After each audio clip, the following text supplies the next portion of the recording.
This is the brand new 2024 ASUS ProArt. It's a 13.3-inch laptop. It's a convertible laptop, as you can see there. Comes into tablet mode, use it normal laptop mode.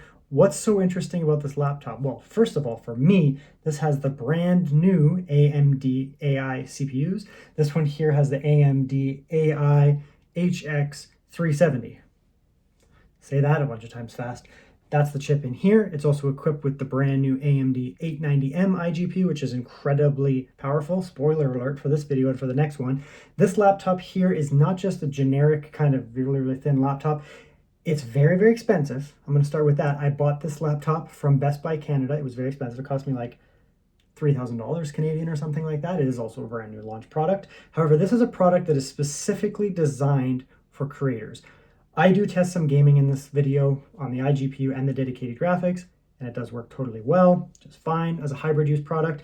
However, this is meant for professionals, real professionals. Why do I say that? Well, first of all, it's very, very portable, incredibly portable, very, very premium, all metal chassis, great speakers in it, really, really going to be geared towards people who are doing professional work. But most importantly is the screen on this. This is a ProArt laptop with a ProArt screen. ProArt screens are specifically designed for people who are doing color corrective work, not like what I do. Like I do, graphic design, cartography type stuff, which does require some degree of color accuracy. I use like high color space stuff, but it's okay if it's off by a few shades.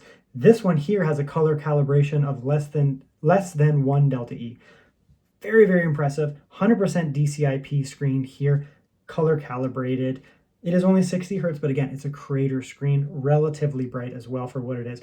This laptop here is designed for people who are doing professional color corrective work, people who are doing professional graphic design, or people who are also doing video editing who just really want a very, very high quality screen, also want it to be super, super, super portable, very, very light, thin, metal design, convertible, so you can flip it into that, use the pen that comes with it. Yes, it does come with a pen, and I do test it in this video. This is the only place you can really get the Ryzen AI right now. ASUS has their exclusivity period. Eventually that will, end, and other brands will get access to those AMD AI chips. However, I can tell you right now, this is a very, very powerful laptop as well. It's not just super, super thin. Despite the fact that it's super, super thin, it is impressively capable. So let's jump in. Again, helping with the little premium nature of the laptop. Very nice.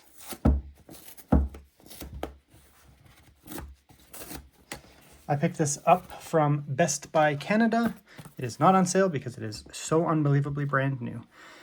So that's the laptop there. Let's start off with the weight before we get into anything else.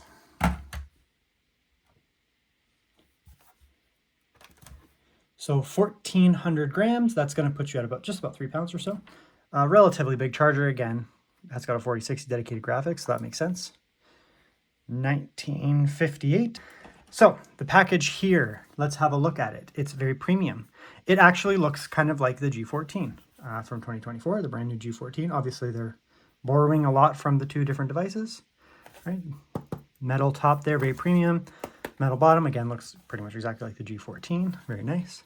Nice and thin, right? Not super thin like, a Dell XPS or something like that, because again, you have dedicated graphics and that you're going to need a little bit of thickness to cool it down. Nice premium. You get like a cut metal there, but it's polished, just like the ProArt. If you've seen other ProArt stuff from ASUS, like their graphics cards and their motherboards and that, they have the same type of design element, black chic kind of thing.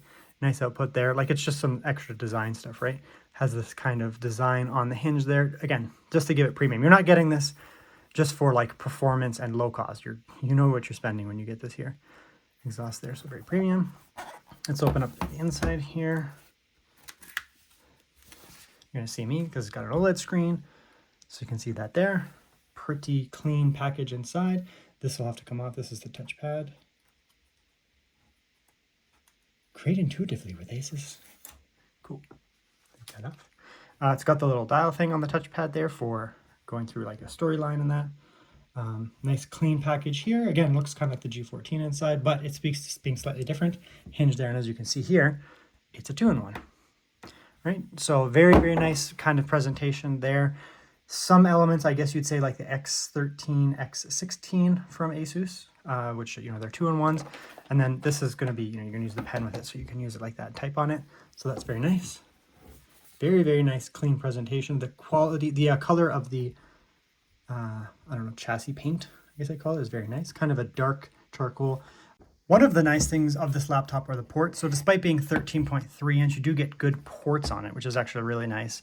So you get on the left side here, that's the power in, the proprietary power in. Full size HDMI, very nice. Thunderbolt, USB 4, 40 gigabit per second. Very important because you're gonna be able to run NVMe docs, like I have reviews of these here. And as a result, you can throw, because this thing doesn't have great storage, you can throw in, NVMe in here, 4 terabyte, for example, and you can do your video editing off of something like this, your photo editing, whatever it is you're doing, graphic design or gaming, whatever it is you're gonna do. Headphone in, microphone, headphone combo jack, power there, micro SD card. Again, this is a professional, very geared towards professional work, probably things like video editing and photo editing. I would say more so towards video editing, anything. So, I mean, having a micro SD card is very important. USB-A here, it's 10 gigabit per second, and then another USB 4. So you get 2 USB 4, very nice. And because it charges with the proprietary charger, of course you can charge it with that, but because it does charge with the proprietary charge, you can potentially hook up 2 full docks here and get full bandwidth, lots of out. So very good port on this laptop here. Very, very good ports for it. A little bit of fingerprints showing up, but I think it's not black, so it should be relatively easy to wipe down, but you can see the fingerprints there. I don't have greasy hands. I actually have dry hands, if anything. So we'll see. But let's get this thing fired up and test it out. Okay, getting inside the laptop so far has been easy. There is some different screws here. So the corner one, this corner here has this kind of, I guess it's supposed to be like a washer style. Not sure if that was supposed to come out, but I just literally unscrewed it and it just came out. So you can see that there. It's got a little larger area on the top. That was weird.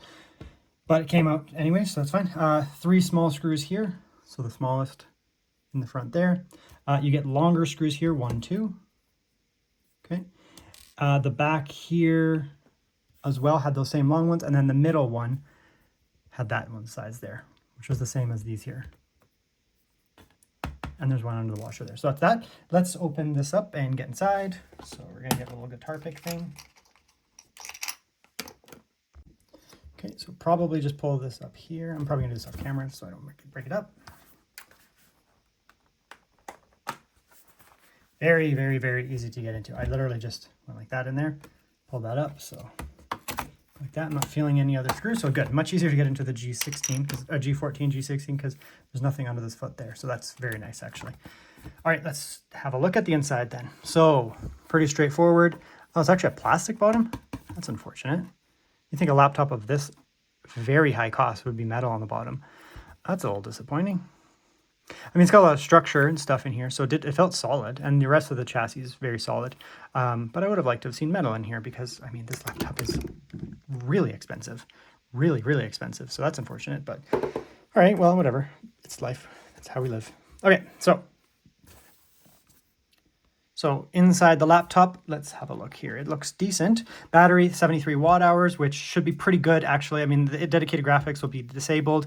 Then you're going to have that Ryzen AI. This is the Ryzen AI 370, which in theory, I think is going to have good battery. This is the first laptop I'm testing with it, but based on all of my experience with AMD lower wattage CPUs over the past 5 years, they've been very good. It's got the higher wattage style speaker, the rectangular speaker. Hopefully they sound pretty good again, based on the G14 sounding amazing. I'm assuming these will probably sound pretty good, but we'll have to see there. The NVMe is just a little 2230. That's actually very unfortunate.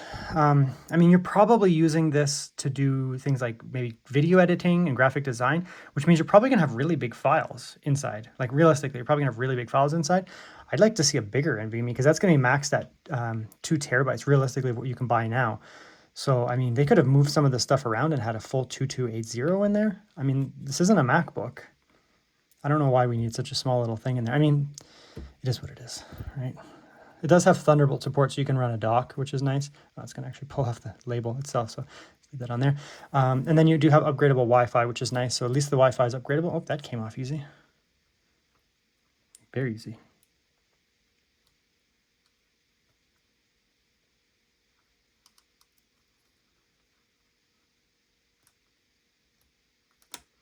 Okay, that's kind of annoying. It has these annoying fan designs on the from the G14. I really hope this thing doesn't have that pitchy whine. The G14 and the G16 have a really pitchy whine. It actually bothers my ears, like it hurts my ears. I don't want to make the sound, but it does have that. Hopefully this doesn't. The cooling looks okay. You get 1, 2, 3, 4 heat pipes, technically, if you go like that, 4 across. They're very thin heat pipes. It's really, really thin. I don't know if I can zoom in and show you just how skinny these things are. Look at that. That's like is that sub-millimeter? No, it's about a millimeter thick. So the surface area of the heat pipes is fine, but the actual volume of the heat pipes is not very good. So we'll see. I mean, it has an AMD CPU. I haven't tested it yet. Hopefully, generally speaking, I find AMD stuff generally runs cooler than Intel, but I don't know. I haven't tested them yet, so I'll have to see.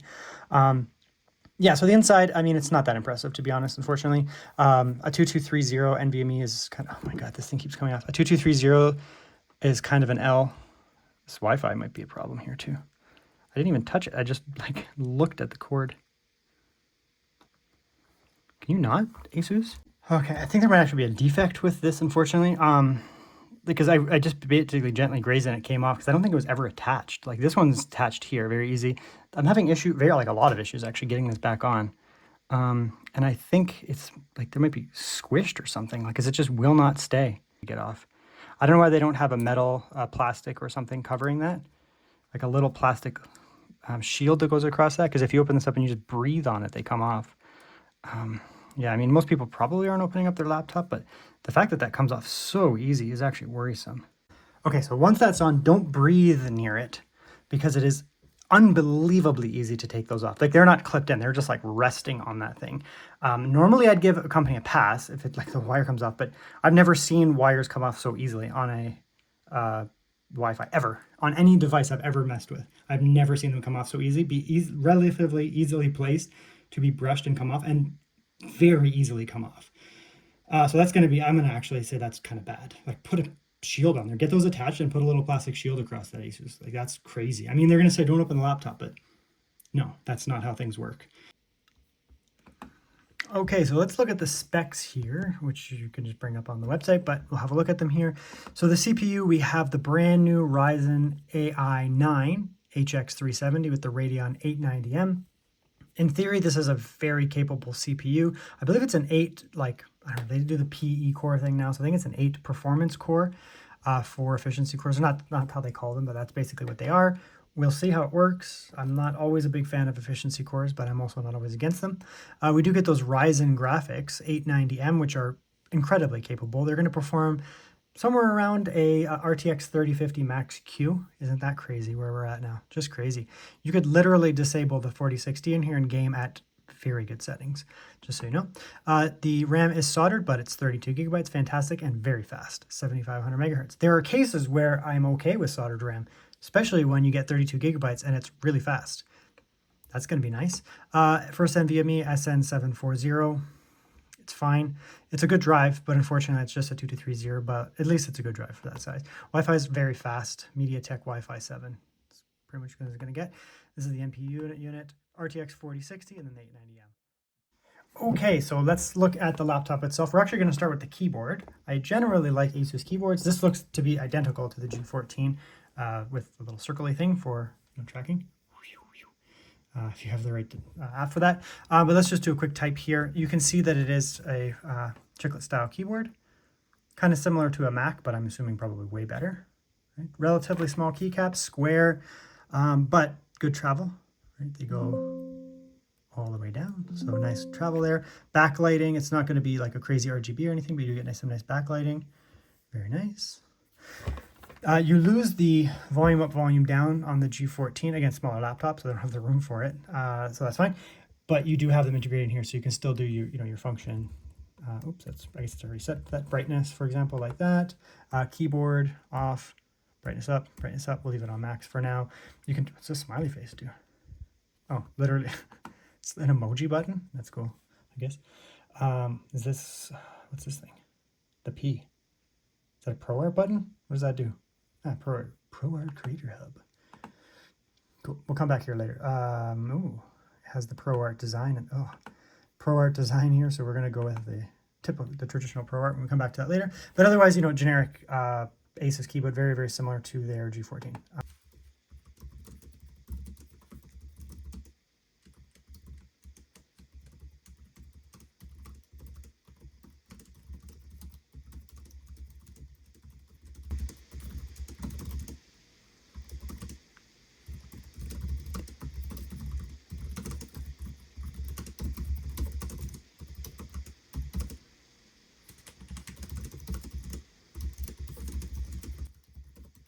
Yep, it's a nice keyboard, nice and snappy. The travel is okay. A little bit of keyboard deck flex, you can see that there. Nothing too shocking or anything like that. Yeah, you'd hope there would be less of that, which is kind of unfortunate, but it's fine. I mean, it's fine. Yeah, a little bit of keyboard flex, not a big deal. Again, I'm looking at this laptop because it's super expensive, right? This isn't some VivoBook that cost me like $800. This is a 3,000 Canadian dollar laptop. So I'm going to be critical of things like, oh, it's keyboard flex. So if you look at this and you're like, why weren't you critical of the VivoBook or the HP whatever, or the IdeaPad or something like that? And it's like, well, those cost me like $800. This cost me $3,000. So yeah, I'm going to be more critical of things like that. Overall, nice keyboard though. I'd say miles ahead of a MacBook. They're not even in the same realm. I don't like the square keycap. I don't know. I just find that it's like I'm more prone to making errors. I prefer to have a little bit of rounding. So I actually prefer the ASUS keyboards from last year, the 2023, on like the VivoBooks, the G14s, the X, all those laptops, all of them. I like the keyboards from last year more than these ones here. So I would like them to go back. I don't think they care. They don't have any interest in what I say. But you know, look at the X13 keyboard from last year. The X13 Flow, that's a better keyboard than this, but this is still good. Still a nice keyboard. You're gonna have no issues with it. Trackpad is huge, right? It's a small laptop, so you know it's taking up the whole thing. I'm not a big fan of huge trackpads. This one isn't massive though or anything. It does take up like the whole laptop, but again, this is a 13-inch laptop, so it's not a big deal there. It's totally fine. There's enough that you can type. It's small enough that you can actually type without having your hands on the trackpad, which is nice. Whereas if you have some behemoth thing, your whole hands are resting on the trackpad. I don't like that. So this is good. This is a smooth kind of texture. You can feel a little bit to there. This is just straight smooth. Not a gloss trackpad or anything like that. Again, it would be nice for this price, but it's fine. Click seems nice though. It's not the sharp click on some, but it does feel very nice. Yeah, it's a nice trackpad there. And then this is used for specific things for later, for like professional tasks. You get a little wheel there, so that's cool. Cool looking pen there. Button on the back. That's where the charging is, like that there. Up, down, very sleek. I believe these are probably replaceable. I don't think it didn't have any replaceable, did it? Oh yeah, it does there. So we do get 3 replaceable nibs. Ooh, different types. Ooh, cool. I'm gonna have to actually test those out then if that's the case. So we have B, HP, and H. Are these like related to like actual art?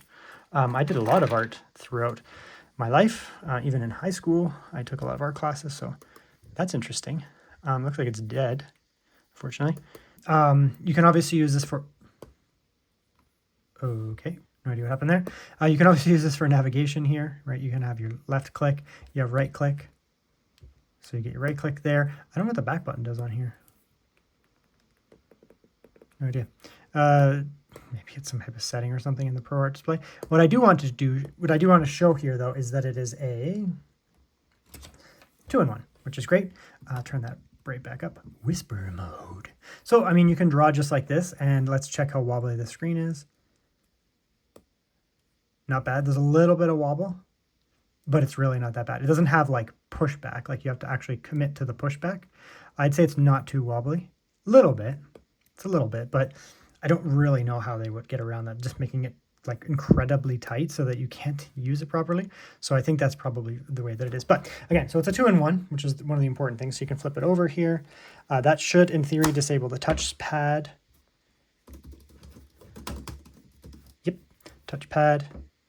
Okay, so properly disabled, and then you get access to a tablet. Now, I mean, you could use this for taking notes if you're a student and you're a baller and you're like, I want to have the coolest thing for taking notes. I would have loved to have had this in university. Would have been awesome to be able to take notes like this and just draw up diagrams because of the program that in would have been really cool. But I think more importantly, it's for graphic design. I'm going to do this in Paint, but you could certainly do this in like an actual professional drawing program. And then you can draw a little tree. Draw a little tree. It's very snappy, by the way. I'm not noticing any input lag whatsoever. This is a really nice pen. Part of it is probably the quality of the screen is quite nice. So you're getting a high quality screen here where you're not getting too much input lag. Sometimes I notice that with 60 hertz refresh rate screens, you're going to get a little bit of input lag, like latency basically. So what happens is when you, I don't like that. So what happens is when you are like drawing on the screen, for example, you're going to get a little bit of input latency, which can be a little annoying from time to time. This one here, I'm not noticing any of that whatsoever. There's like really, to be honest, there's really like no input latency whatsoever. There's a little bit of refresh delay because again, it's just a 70 hertz refresh, 60 hertz refresh screen. So you're going to get a little bit of input latency realistically, because my eyes are able to see a little faster. So there's a little bit of trailer behind the thing there overall. But I would say in general, we're really not getting any type of like real latency there. The pen feels very accurate. This app here is paint. It's not exactly really that professional, put it that way. I'm just messing around in paint here. But if you're getting into serious graphic design or whatever, you're probably going to have a pretty good time with this pen here. You're going to actually enjoy it, I think, quite a bit. So yeah, I mean, this is a nice little pen here. It feels nice. I would expect it to be really nice because you're actually using this for professional work realistically, right? Like you're going to be drawing potentially, like you're actually going to be drawing labels, things like this. You may need the precision. You're going to want to make sure it's not too laggy. It needs to be nice and precise.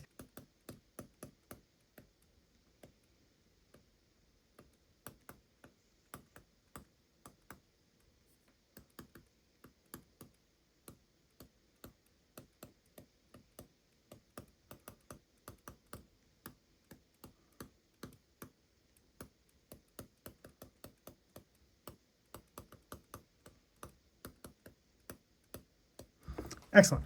So very good. The pen support is great. It feels really, really nice. Premium, like you'd expect from a premium laptop. So, I mean, so far everything's great, to be honest. I've had really no issues with this laptop whatsoever. It's doing exactly what it's supposed to do. It's a very professional focused product. I mean, again, this is just made for professionals. You're darn right it's a glossy OLED screen, exactly as I'd want it to be.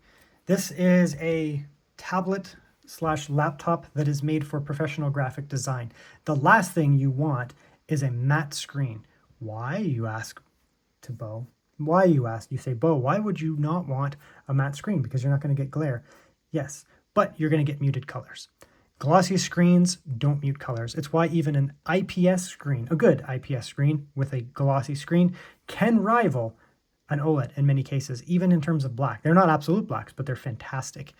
So this screen here being glossy, very glossy, to be honest, means you're going to get, I mean, it's good for the touchscreen analysis of it, but you're not going to be getting that anti-light filter on it that then washes out the blacks, washes out the colors. So this screen here is going to be incredibly vibrant, very color accurate, have a huge color space, and is glossy so that you can really see the colors pop. The downside is you can see yourself. That's a little exaggerated, but it's probably something like that. That's what I see. You can definitely see the gloss on it, which I am pro glossy screen. You may think I'm crazy, but again, I don't do work that would be important in a cafe outdoors in the sunshine. So it doesn't matter to me that it's glossy. Some people that would drive them crazy, but I don't think they would be looking for this laptop anyways. You're not doing professional color correct work outdoors in the sunshine with direct sun on your screen. You're just not. Sometimes these screens will have like hoods on them to really help with color accuracy and really help with glare. So, I mean, that's not going to be much of an issue for this laptop because this is a very niche laptop. It's specifically designed for what it's designed for. So, I mean, this is very vibrant, very beautiful. If you want to compare this screen to an ASUS screen, because maybe you're an ASUS fan, if you were looking at this screen here and comparing it to the G16 or the G14 for 2024, I've reviewed both recently, right? So you're going to compare this screen here on this ASUS ProArt, and then you're going to compare it to the G14 or the G16. This is a better screen. Some of the greens in that are not as saturated, I would say, as the G16 and G14. I'd have to bring it side by side. I wish I had it at the time because they're both fantastic screens. The G14, G16, however, have an anti-gloss layer. They're supposed to bring the glare down, to help with glare in a situation. Here, because I have lots of colors on the screen, I don't see any glare. I didn't fiddle around with the camera here. Right? This is what I'm seeing, and this is where I can't see myself at all. I cannot see myself in the screen. This is a better screen for professional and for color work than the G14 and the G16, which are creator hybrids as well, but they have an anti-gloss, anti-glare coating on them. So I suppose, somewhat unsurprisingly, the screen on this laptop is truly a 10 out of 10. I mean, I probably have never used a better screen other than the refresh rate.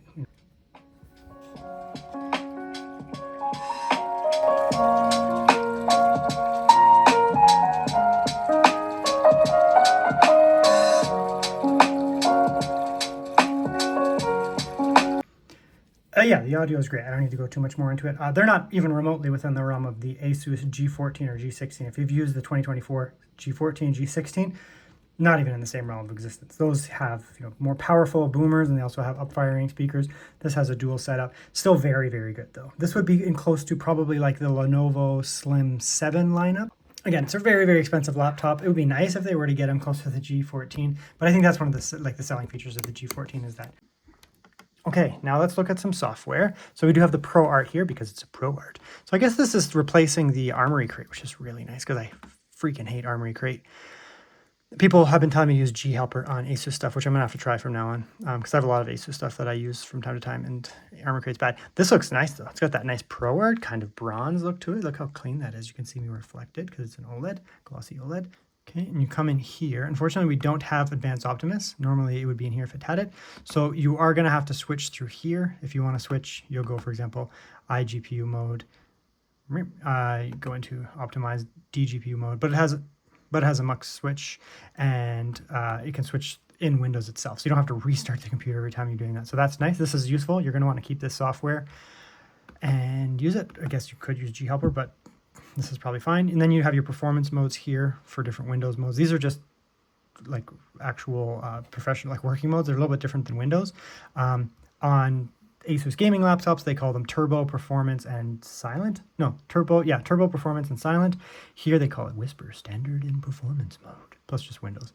So you'll want to mess with this later as well. These are important things. Tells you what you're using right now. I guess we can learn my ASUS. This is for the little dial here. So again, if you're doing video editing, the little dial here can be used. This little guy here can be used. You can come in here. You can do dials. A lot of people do it when they're doing, there it is, photo editing, right? Oh, I thought that was tracking my thing. So if you're doing a lot of photo editing, you can set up different functions in the dial here, right? So it's very useful for people who are doing photo editing. I don't do a lot of pro level photo editing. So, you know, I'm not going to give a biased opinion of the wheel here when I'm not like a professional photo editor. I just do like thumbnails and stuff. And my graphical design is done in like cartography. So I use totally different software. This thing would not do anything there. But from what I've seen online, I've watched lots of videos of ASUS ProArt devices. And just generally, these wheels are very well received by people who use the ProArt devices for doing pro tasks. So in here, we're in my ASUS. This is going to be somewhat important software in here. You get things like power and performance and that. You can also do that from the Pro Creator Hub.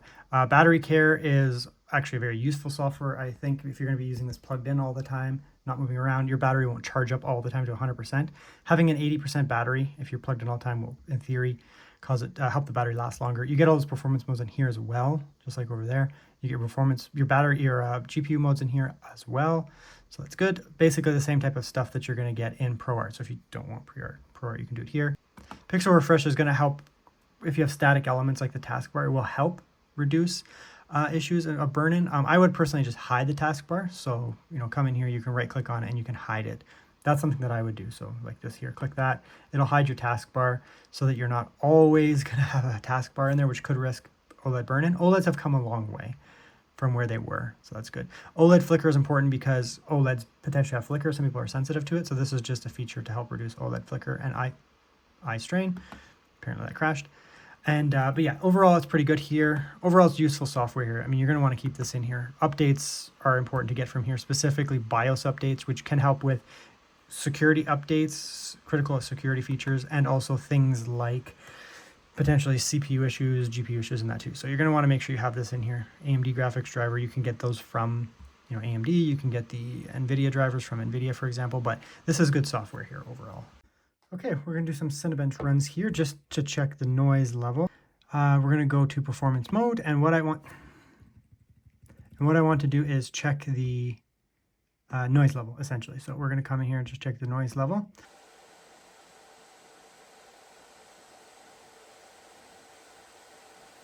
Not too bad. Scores look like they're probably pretty good though. Yeah, 22. Wow, that's good. Yeah. We'll check, we'll come back with benchmarks later, but we're going to check these new, this is my first experience with this new Ryzen AI. That's a very good score.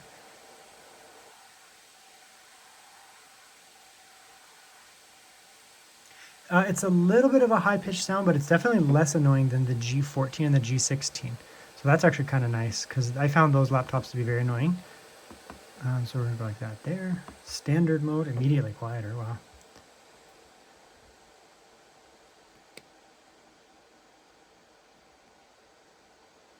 Quite a bit quieter there, very good. And then lastly, we'll just come into whisper mode.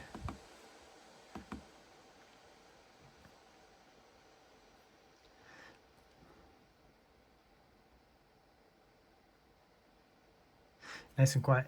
Okay, so let's see here the power level. So in whisper mode, we're in 50 watts. Holy crap, that's a lot. These must be, I mean, I've read that these chips are very efficient, but again, my first experience. Balanced. Gives you an extra 10. You're up to about 55, it looks like. Yeah, you're going to sit at about 55 or so, which is good.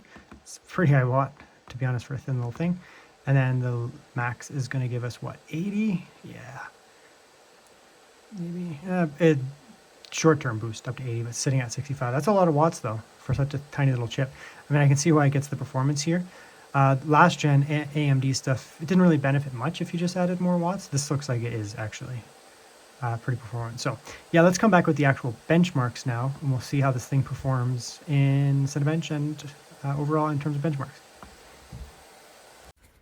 Let's have a look at some benchmarks here. So the Cinebench score on whisper mode with those lower watts was very impressive, 20,700. So extremely impressive for this new AMD CPU. Moving on to balanced mode, we get an extra 1.2, 1.3 thousand, so 21,200 or so. And then moving on to performance mode, we got up to 22,000 here. Very, very, very impressive. This is approaching last generation gaming laptop, super high wattage HX level performance. Incredibly impressive out of this laptop for such a lower wattage CPU, as well as being in such a tiny little system here. Then we move on to the SSD here, nothing special, just a Gen 4 drive, but relatively good. You're not gonna have any issues with this SSD, it's not some crappy brand or anything like that. Then we move on to the Wi-Fi, which was not great. I don't really know if this would reflect every model. Even when I got that little Wi-Fi wire back on, it just continually popped off no matter what I did. I think it was actually kind of defective maybe from the factory. It wasn't connecting properly no matter what I did. So I would actually say this Wi-Fi might be faster on a model that didn't have that quality control issue on the Wi-Fi line there. But I mean, it's not terrible, but that's kind of my guess as to why this is a little bit slower than normal, because normally this would be about twice as fast on a premium laptop. Battery life here, though, is going to be incredibly good. You can see here, this is just me kind of hanging out, 100% brightness, normal refresh, just kind of hanging out, moving around the desktop and that. And you can see here we're getting an average wattage drain of 7 watts, which is nothing realistically. That's going to give us 10, 11 hours of just kind of hanging out, which is very good on this laptop here. And then I loaded up some 1080p YouTube at 60 FPS, and you can see here that we did move a little bit more up in wattage, but we're still sub 10 watts, which is still going to give us probably around 9 to 10 hours of YouTube browsing on this laptop, which is very impressive. Mixed use kind of productivity tasks, you're still going to be looking at all day laptop here, easy 6 to 8 hours, no problem on this laptop.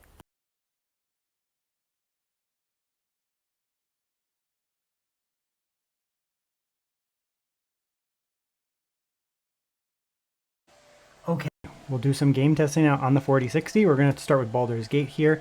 Very CPU heavy game, and also of course GPU, that's why I like to test it.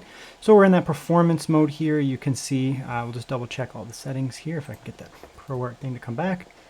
Settings, again, this is a pretty high resolution screen here. It goes up to 1800p. We'll test it natively. We can also test 1600p. So we'll do Ultra, just get a baseline. This is the last light in, very demanding area.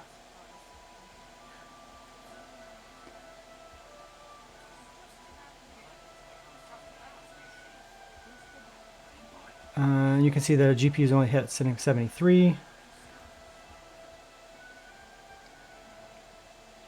68, 65 watts. So it's not a full wattage 4060. I mean, it is what it is. It's a very thin laptop. So, but these GPUs do scale relatively well. And this thing's not sold as a gaming laptop, but even so, I mean, we're getting 50 on average or so.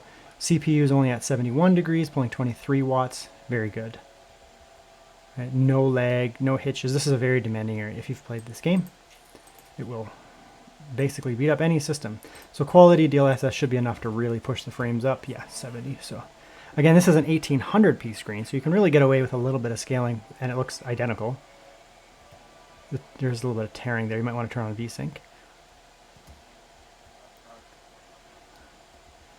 Let's come over here. Yeah, a little bit of tearing. You'll definitely want to throw on VSync, which, I mean, it's only a 60 hertz refresh rate screen. And you go like that there. And then you do get rid of the tearing as a result, you can see. Right. Most of the games you're probably going to be shooting for 60 anyways. Okay, we'll do another game here. We'll do Horizon Forbidden West because some people need to see 3D titles to understand if they're demanding. So we're going to try high. We can probably get away with high. We'll need some scaling though. So we'll go high and let's see what we got here for scaling. DLSS. Dynamic. The heck?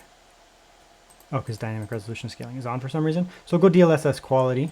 No frame gen. We'll see what we can get. Hopefully we can get decent performance. Yeah, not bad.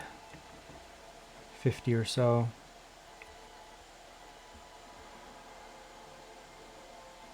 Again, low wattage, 4060. Just be aware, it's 62 watts. If it was 80 or 100 watts, I consider 100 watts to be roughly full power. There's no point going over that. It just doesn't scale very well. It actually scales better going down in watts. But it's not easy keeping up with a machine rider. I've tested this area so many times. So 45, I mean, it's good as a baseline. This is 1800p, not 1600p. Rather than changing this resolution to 1600p, what I would do is just use more scaling. Throw it on balanced. Even performance would probably look better than 1600p. Yeah, this is probably fine, balanced 1800p. You're not going to get, locked 60 in all places. Over here, we're getting, 55, almost 60, which again is very playable. A lot of times consoles are just shooting for 60, right? They can't necessarily get that high. Over here, this is a very demanding scene. That's why I benchmark here. All the lighting effects, very far draw distance. And we're still at 50-ish or so, 48. But the most important thing is the lows are good, 39 and 31. So the spread between the lows and the average is very close. So you're going to feel it very consistent in terms of gameplay. You're not going to feel like it's janky or anything. You can try a little bit of frame gen. I wouldn't necessarily change the resolution. 1800p is going to be fine. Oops. We can turn a little bit of frame gen, probably turn down the scaling, to be honest. So we'll go quality DLSS with AMD frame gen. I think we can do, yeah, there's DLS frame gen. I think AMD is better, maybe? I'm not sure. We'll see. Yeah, quality with Nvidia frame gen. Oh, look at that. That's weird. A little bit of screen tearing. Let's throw on a little bit of VSync. It won't let me. Interesting. I guess you can't do frame gen and VSync at the same time. Let's try the AMD one. And that will let us put on frame gen, VSync. So yeah, maybe we'll try the AMD one over Nvidia. Oh yeah, that's way better. So use the AMD frame gen for sure. Definitely use the AMD frame gen over the Nvidia one, because then you can turn on VSync and get rid of screen tearing. So AMD frame gen is very good. So I guess that's the way to go. Okay, so I've been testing this laptop now. I think it's been, I don't even know, like a week, maybe a week and a half or something like that. I've been jumping around doing different things, different types of videos on this laptop. I've even tested other accessories with it. What do I think of it? Well, it's incredibly nice. That's just summarized right there. It's incredibly nice. This laptop is also incredibly expensive, right? This thing cost me about 3,000 Canadian dollars. Yes, I bought it. And it's not on sale. I got it from Best Buy Canada. It's a brand new laptop, so there's no sale pricing or anything like that. I picked it up on my own. But this laptop here, despite being very expensive, at least justified in the pricing. I still think it's a little expensive, but this is for people who are professionals. Like, you're not just buying this to just like, oh, I'm just gonna play some games on it because it's super thin. You could, right? It's a pretty sweet kind of package here, but this is designed for people who need that professionally calibrated screen, right? The screen here has calibration of less than 1 delta E, 100% DCI-P screen, OLED touchscreen with pen support, right? So it's going to be specifically designed for people who are doing high-level creative tasks, specifically graphic design or video editing, and they need access to all of that. They also, definitely need the pen access that's going to be foldable, because a lot of times, I mean, there are other ProArt laptops. I mean, even ASUS has ProArt laptops that have really, really good screens in that too. This one here, though, has the brand new Ryzen AI chip. So the benefit of that chip is it does run relatively cool, but it has a ton of power. I was shocked at how good the Cinebench score was on this tiny little chip here. I mean, yeah, this is like a 13.3-inch laptop convertible thing. It doesn't run super hot. It has that kind of power. Very impressive. The GPU here, I mean, more than enough for gaming. Realistically, the 4060 here, it's a low wattage 4060, 60 watts. I mean, you can also just game on the iGPU if you want. It runs well, but you might as well use the 4060. It's more powerful. Still capable, right? The G14 is another option from ASUS. The G14 2024, great screen on that, thin chassis overall. That's only an 80 watt 4060. So again, that's also not 100% of the, that's also not a full wattage 4060 by any means either. So this one here is actually not that much lower, and going from 60 to 80 watts is not huge actually on a 4060 realistically. So this laptop here will outperform the G16.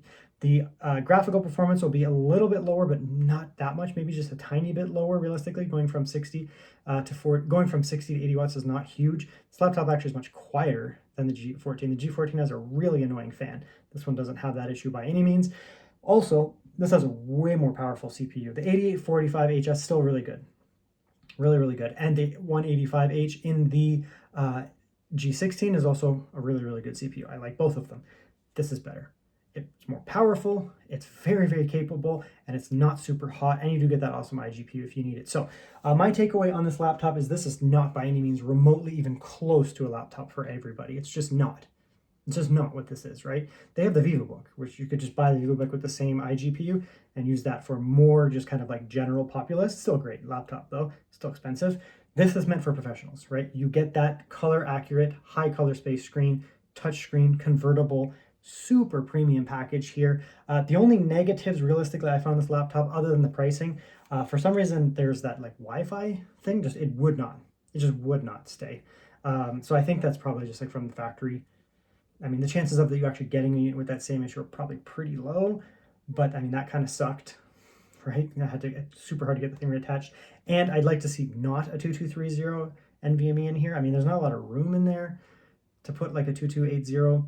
Not a lot of room in there to put a 2280 or a 2242, but they could get it. They could get it in here. Like brands put 2280s in like laptops that are like half the size. I have a Chewy laptop, a little tiny, 10.5-inch laptop, tiny, and it has a 2280 size NVMe in it. So ASUS for upgrading, like making it better, just realistically the only real way you could make this laptop better is making it have a 2280 NVMe, because then people could have 4 terabytes of storage, and that's important for a lot of people. But it does have Thunderbolt ports on it, so I mean, or USB 4 ports on it. So I mean, you can just get a dock, like how you ran a dock for this whole video for game purposes, right? Like a USB 4 dock here. And that's just with an enclosure. I also have ones that have multiples in them, so I mean, it's not hard to expand the storage in this thing. So overall, really, really, really nice laptop here. The brand new ASUS ProArt 13.3-inch laptop with the brand new Ryzen AI chip is a winner in my books.